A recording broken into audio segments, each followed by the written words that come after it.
يلتمس عذر للعلماء. كثير من الناس الآن يتكلمون في العلماء ويغتابونهم.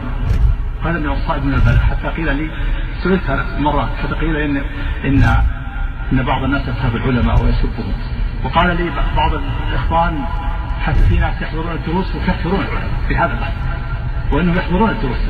هذه مصيبة. يعني مذهب الخوارج يكفرون العلماء. قال لي أحد الإخوان أنهم يحضرون الدروس هنا وفي غيره أنهم يكفرون العلماء، اعتنقوا مذهب الخوارج. نعوذ بالله. كيف يطلب العلم ويكفر العلماء؟ لحوم العلماء مسمومة، واجب على الإنسان يلتمس العذر. الزمان زمن فتن الآن، العالم قد يتوقف لا يتبين له الأمر.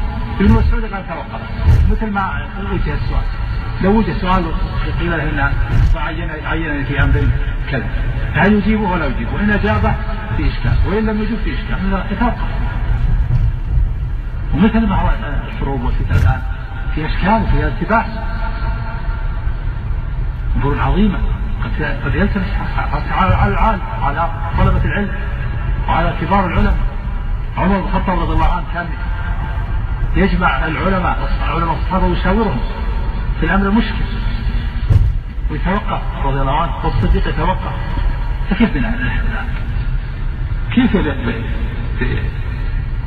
بالمبتدئين من الطلاب الذين يكفرون العلماء ويتكلمون في أعراضهم؟ يقول مذهب الخوارج. مذهب الخوارج تكفير في المعاصي. كيف يطلبون العلم ويحضرون الدروس وهم على مذهب الخوارج يكفرون العلماء؟ أو وهناك من يغتابهم، ولكن يغتابهم ويتكلم في أعراضهم ويقول أنهم مقصرون وأنهم مداهنون وأنهم كذا. لا يجوز. لحوم العلماء مسمومة والغيبة من كبائر الذنوب. قال الله تعالى: ولا يغتب بعضكم بعضا أيحب أحدكم أن يأكل لحم أخيه ميتا فكرهتموه. شبه الغيبة بأكل اللحم الميت. هل يستطيع أن يأكل اللحم الميت؟ ما يستطيع. فكيف إذا كان هذا اللحم لحم إنسان؟ فكيف إذا كان هذا الإنسان أخوك مسلم؟